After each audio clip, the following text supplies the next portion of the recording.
La peinture est ni dans le champ de l'abstraction ni de la figuration, elle est dans la confrontation des deux.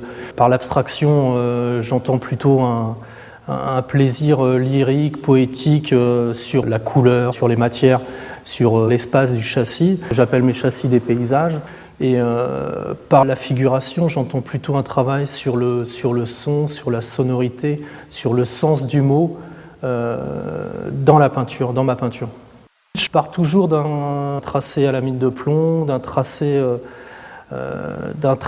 avec une brosse et des jus qui sont dans mon atelier. J'ai ma collection de jus et je pars de tâches. Mais c'est des choses qui sont de l'ordre du ressenti, tu vois, du métier de la peinture. C'est difficile de passer par la notion d'oralité. C'est peut-être pour ça d'ailleurs j'utilise les mots sur la surface.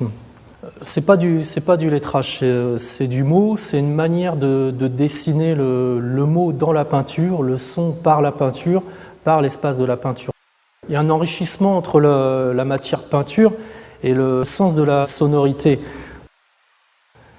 L'intérêt de la série, c'est d'aller au bout de la limite du sujet qu'on s'est fixé, qu'il soit pictural ou qu'il soit cérébral, qu'il soit mental.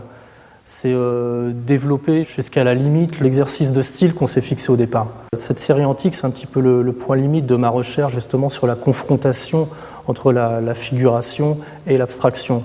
C'était une manière de mettre mes limites. Je me rends compte qu'il faut que je travaille beaucoup plus cette idée de figuration par la notion le concept de sonorité, de résonance, de vibration au sein de la peinture. Après, il y a tout un travail aussi sur la sensualité, sur le plaisir d'être la peinture, d'être dans la peinture se faisant. Et ça passe par le grand format. Quand tu travailles le paysage, c'est déjà une peinture qui appelle le grand format. Et sur un petit format, les vibrations colorées ne vont pas du tout être les mêmes. Moi, je considère le paysage comme une déambulation dans la peinture qui est en train de se faire. Je déambule dans la peinture qui se fait.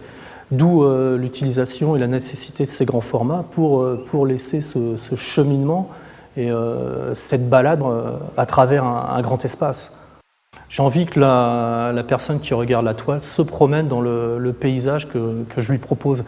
C'est pas un jeu de piste, mais par le biais des couleurs, des formes, des matières, il est toujours agréable de guider la personne qui va regarder, de l'amener à voir ce que toi tu as envie de lui montrer.